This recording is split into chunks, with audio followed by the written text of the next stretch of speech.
Hello dears, ഇന്നത്തെ വീഡിയോയിൽ നമ്മൾ ഡിസ്കസ് ചെയ്യുന്നത് Sreenarayana Guru open university MA sociology first സെമസ്റ്ററിൽ പഠിക്കാനുള്ള ഫൗണ്ടേഷൻ ഓഫ് സോഷ്യോളജിക്കൽ തിയറി എന്ന പേപ്പറിൻ്റെ ബ്ലോക്ക് 1 യൂണിറ്റ് 3 ആണ്.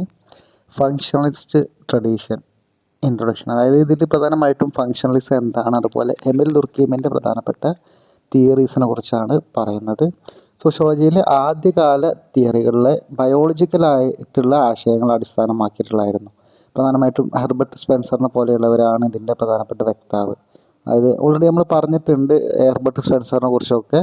സമൂഹത്തെ ഒരു ജീവിയെ പോലെയാണ്, അതുപോലെ ജീവികൾക്ക് പല അവയവങ്ങളുള്ളത് പോലെ സമൂഹത്തിനും പല ഭാഗങ്ങളുണ്ട്. അതായത് ഇപ്പോൾ നമ്മൾ സമൂഹത്തിൽ എന്താണ് പല അവയവത്തെ നമുക്കൊക്കെ മനുഷ്യന്മാർക്കൊക്കെ പല അവയവങ്ങളുണ്ടല്ലോ. അതായത് കണ്ണ്, കൈ, കാല്, അതേപോലെ ജീവികൾക്ക് സമൂഹത്തിന് എന്താണ് പല ഭാഗങ്ങളുണ്ട്. ഈ ഒരു ഭാഗങ്ങളെല്ലാം ഒത്തൊരുമിച്ച് പ്രവർത്തിച്ചാൽ മാത്രമേ സമൂഹം നിലനിൽക്കൂ എന്ന് പറയുന്ന ഒരു കൺസെപ്റ്റാണ്. അതായത് ഇപ്പോൾ നമ്മൾ ഈ ഏതെങ്കിലും ഒരു ഭാഗത്ത്, ഇപ്പോൾ നമ്മളെ ശരീരത്തിന് കൈ, കാല്, കണ്ണാല് ഏതെങ്കിലും ഒരു ഭാഗത്ത് പ്രശ്നം ഉണ്ടായിക്കഴിഞ്ഞാൽ നമ്മുടെ ശരീരത്തെ ഒന്നിച്ച് ബാധിക്കില്ല. അതേപോലെയാണ് സമൂഹം എന്ന് പറയുന്നത്. അപ്പോൾ അത് ഒത്തൊരുമിച്ച് പ്രവർത്തിച്ചില്ലെങ്കിൽ സമൂഹത്തിന് പലതരത്തിലുള്ള പ്രശ്നങ്ങൾ ഉണ്ടാകുമെന്നാണ് ഫങ്ഷണലിസ്റ്റുകൾ പറയുന്നത്. ആ ഒരു ഉദാഹരണമായിട്ട് ഞാൻ പറഞ്ഞതാണ്. അഗസ്റ്റ് കൊംതെയുടെ സോഷ്യോളജിക്കൽ പോസിറ്റിവിസത്തിൽ ഈ ഒരു ആശയം ഉണ്ടായിരുന്നെങ്കിലും എമിൽ ദുർക്കീമാണ് ഇതിനെ പൂർണ്ണമായിട്ട് വികസിപ്പിച്ചത്. നരവംശാസ്ത്രത്തിലും ഫങ്ഷണലിസത്തിന് വേരുകളുണ്ട്. ഫങ്ഷണലിസം എന്ന് പറഞ്ഞു കഴിഞ്ഞാൽ ഓരോ സാമൂഹിക കാര്യവും സമൂഹത്തിൻ്റെ ഐക്യം നിലനിർത്താൻ എന്ത് ധർമ്മം ചെയ്യുന്നതെന്ന് വിശകലനം ചെയ്യുന്ന ഒരു രീതിക്കാണ്. അതായത് ഒരു സോഷ്യൽ ഫിനോമിന, സമൂഹത്തിൽ ഓരോ കാര്യങ്ങളുണ്ടല്ലോ, അതൊക്കെ സമൂഹത്തിൻ്റെ ഐക്യം, ഒരു യൂണിറ്റി നിലനിർത്താൻ എന്തൊക്കെയാണ്, എന്ത് ധർമ്മമാണ് ചെയ്യുന്നത് എന്നാണ് വിശകലനം ചെയ്യുക. സോഷ്യോളജിയിൽ ഏറ്റവും പഴക്കമേറിയിട്ടുള്ള ഒരു തിയററ്റിക്കൽ വീക്ഷണമാണിത്. സാമൂഹിക ലോകത്തെ ശാസ്ത്രീയമായിട്ട് പഠിക്കുക, സമൂഹത്തെയും ജീവിയെയും താരതമ്യം ചെയ്യുക, ഇതാണ് ഇതിന് പ്രധാനമായിട്ടും ഊന്നൽ നൽകുന്നത്. ഫങ്ഷണലിസത്തിൻ്റെ പ്രധാന ഘടകങ്ങൾ എന്ന് പറയുന്നത്, ജൊനാഥൻ എച്ച് ടെർണർ ഫങ്ഷണലിസത്തിൻ്റെ പ്രധാന ഘടകങ്ങൾ പറയുന്നത്, ഒന്ന് ഇൻ്റർ റിലേറ്റഡ് പാർട്സാണ്. സാമൂഹിക വ്യവസ്ഥകൾ പരസ്പരം ബന്ധപ്പെട്ട ഭാഗങ്ങൾ ചേർന്നതാണ്. പിന്നെ അഡാപ്റ്റേഷൻ പ്രോബ്ലം, എല്ലാ വ്യവസ്ഥകളും അതിജീവിക്കണമെങ്കിൽ ബാഹ്യവും ആന്തരികമായിട്ടുള്ള പ്രശ്നങ്ങളെ നേരിടണം. അതായത് എക്സ്റ്റേണലായിട്ടും ഇൻറ്റേണലായിട്ടും. എക്സ്റ്റേണൽ എന്ന് പറഞ്ഞു കഴിഞ്ഞാൽ പരിസ്ഥിതിയിൽ ഉണ്ടാകുന്ന മാറ്റങ്ങൾ, മറ്റ് ജനതകളുമായ ബന്ധം. ഇൻറ്റേണൽ എന്ന് പറഞ്ഞു കഴിഞ്ഞാൽ സമൂഹത്തിൻ്റെ വളർച്ചയും വ്യത്യാസപ്പെടലും. ഈ ഒരു വ്യവസ്ഥയുടെ ആവശ്യങ്ങൾ, അതിജീവനത്തിനായി സമൂഹം ചില ആവശ്യങ്ങൾ നിറവേറ്റേണ്ടതുണ്ട്. അതൊന്ന് ഇൻ്റഗ്രേഷൻ, വിവിധ വർഗ്ഗങ്ങളെയും സ്ഥാപനങ്ങളെയും യോജിപ്പിക്കുക. കോർഡിനേഷൻ ആൻഡ് കൺട്രോൾ, അധികാരം, നിയമം, മതം, ആചാരങ്ങൾ എന്നിവയിലൂടെ ജനങ്ങളെ നിയന്ത്രിക്കുക. പ്രൊഡക്ഷൻ, ജനസംഖ്യ നിലനിർത്താനുള്ള വിഭവങ്ങൾ ഉൽപ്പാദിപ്പിക്കുക. റീപ്രൊഡക്ഷൻ, പുതിയ അംഗങ്ങളെ സൃഷ്ടിക്കുകയും അവരെ സാമൂഹ്യവൽക്കരിക്കുകയും ചെയ്യുക. ഡിസ്ട്രിബ്യൂഷൻ, വിഭവങ്ങളും വിതരണം ചെയ്യുക. ഒരു സാമൂഹിക ഘടകത്തെ മനസ്സിലാക്കണമെങ്കിൽ അത് സമൂഹത്തിന് എന്ത് ആവശ്യമാണ് നിറവേറ്റുന്നതെന്നൊക്കെ പഠിക്കണം. പിന്നെ ഇതിന് ഏറ്റവും 2 നിർവചനങ്ങൾ, വീക്ക് സെൻസിലും സ്ട്രോങ് സെൻസിലും ആയിട്ടുള്ള 2 ഡെഫിനിഷൻസ് ഇതിൽ പറയുന്നുണ്ട്. കിങ്ലി ഡേവിസ് ആണ് വീക്ക് സെൻസിനെ കുറിച്ച് പറയുന്നത്. സമൂഹത്തിലെ ഭാഗങ്ങളെ മൊത്തത്തിലുള്ള സമൂഹവുമായി ബന്ധിപ്പിച്ച് പഠിക്കുന്ന എല്ലാവരും ഫങ്ഷണലിസ്റ്റ്. അതായത് സമൂഹത്തിൻ്റെ വ്യത്യസ്ത ഭാഗങ്ങളുണ്ടല്ലോ, ആ ഭാഗങ്ങളെ മൊത്തത്തിലുള്ള ഒരു സമൂഹവുമായി പരസ്പരം ബന്ധിപ്പിച്ച് പഠിക്കുകയാണെങ്കിൽ ആ ആളുകളാണ് ഫങ്ഷണലിസ്റ്റുകൾ എന്ന് പറയുക. അപ്പോൾ സ്ട്രോങ് ആയിട്ടുള്ള സെൻസിൽ പറയുന്നത് എന്താ വെച്ചാൽ ടെർണറും മരിയൻസ്കിയും സമൂഹത്തെ ഒരു ജീവിയായിട്ട് കാണുകയും സമൂഹത്തിൻ്റെ ആവശ്യങ്ങൾക്കായിട്ട് ഘടനകൾ പ്രവർത്തിക്കുന്നു എന്ന് വിശ്വസിക്കുകയും ചെയ്യുകയാണ് യഥാർത്ഥ ഫങ്ഷണലിസം. ഈ ഒരു അർത്ഥത്തിൽ ദുർക്കീം ഒരു ആക്സിഡൻ്റൽ ഫങ്ഷണലിസ്റ്റ് ആണ് എന്നുള്ളതാണ്. ഇതിൻ്റെ പ്രധാന ലക്ഷ്യം എന്ന് പറയുന്നത്, ഫങ്ഷണലിസ്റ്റുകളുടെ പ്രധാന ആശങ്ക സമൂഹത്തിൻ്റെ അതിജീവനാണ്. ഇതിനായി സമൂഹത്തിൻ്റെ ഏകീകരണം, ക്രമം, സ്റ്റെബിലിറ്റി ഇതൊക്കെ അത്യാവശ്യമാണെന്ന് അവർ വിശ്വസിക്കുന്നു. അതാണ് ജസ്റ്റ് അതിൻ്റെ ഈ ഫങ്ഷണലിസത്തിൻ്റെ ബേസിക് കൺസെപ്റ്റുകളാണ് പറയുന്നത്. ഇനി ഇതിൽ പോയിന്റിലേക്ക് വരാം. എമിൽ ദുർക്കീമിൻ്റെ തിയറീസാണ് നമുക്കിതിൽ പഠിക്കാനുള്ളത്. അദ്ദേഹത്തിൻ്റെ വർക്കുകൾ എന്ന് പറയുന്നത് division of labour in society, rules of sociological method, suicide, elementary forms of religious life എന്നുള്ളതൊക്കെയാണ്. അദ്ദേഹത്തിൻ്റെ പ്രധാനപ്പെട്ട ഒരു തിയറിയാണ് സോഷ്യൽ ഫാക്റ്റ്. സോഷ്യോളജിക്ക് ഫിലോസഫിയിൽ നിന്നും സൈക്കോളജിയിൽ നിന്നും വ്യത്യസ്തമായൊരു സ്വതന്ത്ര അസ്തിത്വം നൽകാൻ ഡർക്കീം അവതരിപ്പിച്ചൊരു ആശയമാണിത്. ഒരു വ്യക്തിക്ക് പുറത്ത് നിൽക്കുന്നതും വ്യക്തിയുടെ മേൽ സമ്മർദ്ദം ചെലുത്തുന്നതുമായിട്ടുള്ള ചിന്താ പ്രവർത്തന രീതികളെയാണ് സോഷ്യൽ ഫാക്റ്റ് എന്ന് പറയുക. സാമൂഹിക വസ്തുതകൾ ഒരു സ്യൂ ജനറൽസാണ്, അവർക്ക് അതിൻ്റേതായിട്ടുള്ളൊരു അസ്തിത്വമുണ്ട്. വ്യക്തികളുടെ മനഃശാസ്ത്രം കൊണ്ട് മാത്രം അതിനെ വിശദീകരിക്കാൻ കഴിയില്ല. സാമൂഹിക വസ്തുക്കളെപ്പോലെ തിങ്സ് ആയിട്ട് കാണണമെന്നാണ്. നിരീക്ഷണത്തിലൂടെയും പരീക്ഷണത്തിലൂടെയും ഇവയെ പഠിക്കണം. ഇതാണ് ഇതിൽ പറയുന്നത്. പ്രധാനമായിട്ടും ഇതിൻ്റെ ക്യാരക്ടറിസ്റ്റിക്സ് എന്ന് പറയുന്നത് എക്സ്റ്റേണാലിറ്റി, ബാഹ്യമായി ഇവ വ്യക്തിക്ക് പുറത്താണ് നിലനിൽക്കുന്നത്. അതായത് നാം ജനിക്കുന്നതിന് മുമ്പ് തന്നെ എന്താണ്, ഭാഷ നിയമങ്ങളൊക്കെ ഇവിടെ ഉണ്ടല്ലോ. അതുപോലെ കോസീവ് പവർ, നിയന്ത്രണ ശക്തി. ഇവ വ്യക്തിയെ നിയന്ത്രിക്കുന്നു. സാമൂഹിക നിയമങ്ങൾ അനുസരിച്ചില്ലെങ്കിൽ സമൂഹം ശിക്ഷയോ പരിഹാസമോ നൽകും. അതായത് സോഷ്യൽ ഫാക്റ്റുമായി ബന്ധപ്പെട്ട കാര്യങ്ങൾ. ജനറൽ ജനറാലിറ്റി പൊതുവായത്. ഇതൊരു വ്യക്തിയുടെ മാത്രം കാര്യമില്ല, സമൂഹം മുഴുവൻ വ്യാപിച്ചു കിടക്കുന്നതാണ്. മറ്റൊന്ന് ഇൻഡിപെൻഡൻസ്, വ്യക്തികളുടെ താല്പര്യങ്ങളിൽ നിന്ന് സ്വതന്ത്രമായിട്ട് ഇവ നിലനിൽക്കുന്നതാണ്. മറ്റൊന്ന് ഇതിൽ പഠിക്കാനുള്ളതാണ് ടൈപ്സ് ഓഫ് സോഷ്യൽ ഫാക്ട്. ദുർക്കീം രണ്ട് ടൈപ്പ് സാമൂഹ്യ വസ്തുതകളെ കുറിച്ച് പറഞ്ഞു. ഒന്ന് മെറ്റീരിയൽ സോഷ്യൽ ഫാക്റ്റും നോൺ മെറ്റീരിയലും. മെറ്റീരിയൽ എന്ന് പറഞ്ഞു കഴിഞ്ഞാൽ പേര് പോലെ തന്നെ ഭൗതികമായി നേരിട്ട് നിരീക്ഷിക്കാൻ കഴിയുന്ന കാര്യങ്ങൾ. അപ്പോൾ നമ്മുടെ സാങ്കേതിക വിദ്യ, കെട്ടിടങ്ങൾ, അങ്ങനത്തെ. നോൺ മെറ്റീരിയൽ എന്ന് പറഞ്ഞാൽ നേരിട്ട് കാണാൻ കഴിയാത്ത, പക്ഷേ ഇവ സോഷ്യോളജിയിൽ പ്രധാനമായിട്ട് ധാർമ്മികത, കൂട്ടായ മനസ്സാക്ഷി, സാമൂഹിക പ്രവാഹങ്ങൾ, ഇതൊക്കെയാണ് പ്രധാനമായിട്ടും അതിൽ വരുന്നത്.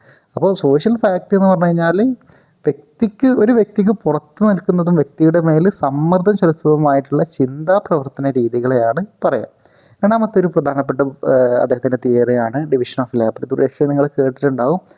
Division of labour in society എന്ന് പറയുന്ന പുസ്തകത്തിലാണ് ഇതിനെക്കുറിച്ച് പറയുന്നത്. ആധുനിക സമൂഹത്തിലെ ആളുകൾ എങ്ങനെയാണ് ഒത്തൊരുമയോടെ കഴിയുന്നത്, സമാനതകളല്ല മറിച്ച് തൊഴിൽ വിഭജനത്തിലൂടെയുള്ള പരസ്പര ആശ്രയത്വമാണ് ആധുനിക സമൂഹത്തെ ഒന്നിപ്പിക്കുന്നത്. പ്രധാനമായിട്ടും ഡിവിഷൻ ഓഫ് ലേബർ കൊണ്ട് ഉദ്ദേശിക്കുന്നത് എന്താണ്? തൊഴിൽ വിഭജനം. ഇപ്പോൾ നമ്മൾ ഉദാഹരണത്തിന് നമ്മളെ ഇടയിലൊക്കെ എന്താണ് ഈ തൊഴിൽ വിഭജനം ഇപ്പോൾ വളരെ കൂടുതലായിട്ട് നമുക്ക് കാണാൻ വേണ്ടി സാധിക്കും. അതായത് ഇപ്പോൾ ഒരു കാർ ഉണ്ടാക്കുകയാണെങ്കിൽ ആ കാറിൻ്റെ എല്ലാ പാർട്സും അല്ലെങ്കിൽ ആ ഒരു കാർ പോലെ ആക്കുന്നത് ഒരാളാണോ? അല്ലല്ലോ. വ്യത്യസ്ത ആളുകൾ വ്യത്യസ്തമായിട്ടുള്ള തൊഴിലുകൾ ചെയ്യും. ടയർ ഒരാളുണ്ടാക്കും, സ്ക്രൂ ഒരാളുണ്ടാക്കും, അത് ഫിറ്റ് ചെയ്യുന്ന വേറെ, അങ്ങനെയാണല്ലോ. അതാണ് ഡിവിഷൻ ഓഫ് ലേബർ കൊണ്ട് സിമ്പിളായിട്ട് പറഞ്ഞാൽ ഉദ്ദേശിക്കുന്നത്. രണ്ട് സോഷ്യൽ സോളിഡാരിറ്റിനെ കുറിച്ച് ഈ ഒരു ഇതിന് പറയുന്നുണ്ട്. ഈ ഒരു തൊഴിൽ വിഭജനത്തിൻ്റെ അടിസ്ഥാനത്തിൽ സമൂഹത്തെ രണ്ടായിട്ട് തരംതിരിച്ചിട്ടുണ്ട്. ഒന്നാണ് മെക്കാനിക്കൽ സോളിഡാരിറ്റി, മറ്റൊന്ന് ഓർഗാനിക് സോളിഡാരിറ്റി. മെക്കാനിക്കൽ സോളിഡാരിറ്റി എന്ന് പറഞ്ഞു കഴിഞ്ഞാൽ പഴയ കാലങ്ങളിൽ സമൂഹങ്ങൾ എല്ലാവരും ഒരേ തരം ജോലികൾ ചെയ്യുന്നു, ഒരാൾക്ക് മറ്റൊരാളെ പോലെ ജീവിക്കാം. പിന്നെ കളക്റ്റീവ് കോൺസെൻസ് വളരെ ശക്തമാണ്, സമൂഹത്തിലെ എല്ലാവരും ഒരേ വിശ്വാസങ്ങളും മൂല്യങ്ങളും പങ്കിടുന്നതാണ്. രണ്ടാമതാണ് ഓർഗാനിക് സോളിഡാരിറ്റി. ആധുനിക സമൂഹങ്ങൾ തൊഴിൽ വിഭജനം വളരെ കൂടുതലാണ്. ഓരോരുത്തരും പ്രത്യേക ജോലികൾ ചെയ്യുന്നു, ഒരാൾക്ക് ജീവിക്കാനും മറ്റൊരാളെ ആശ്രയിച്ച് തീരൂ. ഇവിടെ വ്യക്തി സ്വാതന്ത്ര്യം കൂടുതലാണ്. അത് ജസ്റ്റ് അതിൻ്റെ ഒരു ടേബിൾ കൊടുത്തിട്ടുണ്ട്, ജസ്റ്റ് നിങ്ങൾക്ക് നോക്കാം. രണ്ടാമത്തെ അദ്ദേഹത്തിൻ്റെ ഈ ഒരു കൺസെപ്റ്റ് റിലേറ്റഡുമായി അല്ലെങ്കിൽ ഡിവിഷൻ ഓഫ് ലേബറുമായി ബന്ധപ്പെട്ട അദ്ദേഹത്തിൻ്റെ കൺസെപ്റ്റുകളൊന്ന് ഡൈനാമിക് ആൻഡ് ഡെൻസിറ്റി. എന്തുകൊണ്ടാണ് തൊഴിൽ വിഭജനം ഉണ്ടാകുന്നതെന്ന് വെച്ചാൽ ജനസംഖ്യ വർദ്ധിക്കുകയും ജനങ്ങൾ തമ്മിലുള്ള ആശയവിനിമയം ചെയ്യുമ്പോൾ ഡൈനാമിക് ഡെൻസിറ്റി കൂടുന്നു. ഇത് മത്സരത്തിന് കാരണമാകുന്നു. അതിജീവിക്കാൻ വേണ്ടി മനുഷ്യർ ജോലികൾ വിഭജിച്ചെടുക്കുന്നു. രണ്ടാമത്താണ് ലോ, റെപ്രസീവ് ആൻഡ് റെസ്റ്റിറ്റ്യൂട്ടീവ് നിയമങ്ങൾ. അതായത് സാമൂഹിക ഐക്യത്തെ തിരിച്ചറിയാൻ ദീർഘ നിയമങ്ങളെ ഉപയോഗിച്ചു. റെപ്രസീവ് ലോ എന്ന് പറഞ്ഞു കഴിഞ്ഞാൽ അത് ശിക്ഷ കിട്ടുന്നത് മെക്കാനിക്കൽ സോളിഡാരിറ്റിയിലുള്ളതാണ്. നിയമലംഘനം സമൂഹത്തോടുള്ള ഒരു തെറ്റായിട്ട് കാണുന്നു. കഠിനമായിട്ടുള്ള ശിക്ഷ ഇതിന് നൽകുന്നു, കൈവിട്ട പോലെ. രണ്ടാമത്താണ് റെസ്റ്റിറ്റ്യൂട്ടീവ് ലോ, നഷ്ടപരിഹാര നിയമം. നിയമലംഘനം വ്യക്തികൾ തമ്മിലുള്ള ഒരു പ്രശ്നമായിട്ട് കാണുന്നു. തെറ്റ് ചെയ്തതിനെ കൊണ്ട് നഷ്ടപരിഹാരം നൽകി പൂർവ്വസ്ഥിതിയിലേക്ക് കൊണ്ടുവരുന്നു. മറ്റൊന്നാണ് നോർമൽ ആൻഡ് പാത്തോളജിക്കൽ. സമൂഹം എപ്പോഴും കൃത്യമായിട്ട് പ്രവർത്തിക്കണമെന്നില്ല. തൊഴിൽ വിഭജനത്തിലുണ്ടാകുന്ന പ്രശ്നങ്ങളെ ദീർഘം ചൂണ്ടിക്കാട്ടി. അതിലൊന്നാണ് അനോമിക് ഡിവിഷൻ ഓഫ് ലേബർ. തൊഴിൽ വിഭജനം കൂടുമ്പോൾ കൃത്യമായിട്ടുള്ള നിയമങ്ങളില്ലാത്തൊരു അവസ്ഥ വരുന്നത്. ഇത് സംഘർഷങ്ങൾക്ക് കാരണമാവും. മറ്റൊന്നാണ് ഫോഴ്സ്ഡ് ഡിവിഷൻ ഓഫ് ലേബർ. കഴിവില്ലാത്ത ജോലികൾ ചെയ്യാൻ വ്യക്തികൾ നിർബന്ധിതരാകുന്നത്. Purely coordinated. തൊഴിലുകൾ തമ്മിൽ ഏകോപനമില്ലാത്ത അവസ്ഥ. മറ്റൊന്നാണ് ആത്മഹത്യ. അദ്ദേഹത്തിൻ്റെ ഒരു പ്രധാനപ്പെട്ട തിയറിയാണ്. ദുർക്കീമിൻ്റെ ഏറ്റവും പ്രശസ്തമായിട്ടുള്ള ഒരു പഠനം സോഷ്യോളജിയിലെ ആദ്യത്തെ ശാസ്ത്രീയ പഠനമായിട്ട് കണക്കാക്കപ്പെടുന്നു. തിയറിയും ഗവേഷണവും എങ്ങനെ ബന്ധിപ്പിക്കാം എന്നതിന് മികച്ച ഉദാഹരണമാണെന്നാണ് റോബർട്ട് മെർട്ടൺ അഭിപ്രായപ്പെടുന്നത്. സൂയിസൈഡ് എന്ന് പറഞ്ഞു കഴിഞ്ഞാൽ കണക്കുകൾ ലഭ്യമായതുകൊണ്ടും സോഷ്യോളജിയുടെ ശക്തി തെളിയിക്കാനും വേണ്ടിയാണ് അദ്ദേഹം ഈ ഒരു വിഷയം തിരഞ്ഞെടുത്തത്. ആത്മഹത്യ ഒരു വ്യക്തിപരമായിട്ടുള്ള പ്രവൃത്തിയായല്ല, മറിച്ച് അദ്ദേഹം ഒരു സാമൂഹിക ഫാക്റ്റ്, നമ്മൾ നേരത്തെ പറഞ്ഞ സോഷ്യൽ ഫാക്റ്റ് ആണെന്ന് അദ്ദേഹം തെളിയിച്ചു. വ്യക്തികളുടെ വ്യക്തിപരമായിട്ടുള്ള കാരണങ്ങളല്ല, മറിച്ച് സമൂഹത്തിലെ ആത്മഹത്യ നിരക്കുകളുടെ മാറ്റങ്ങളാണ് അദ്ദേഹം പഠിച്ചത്.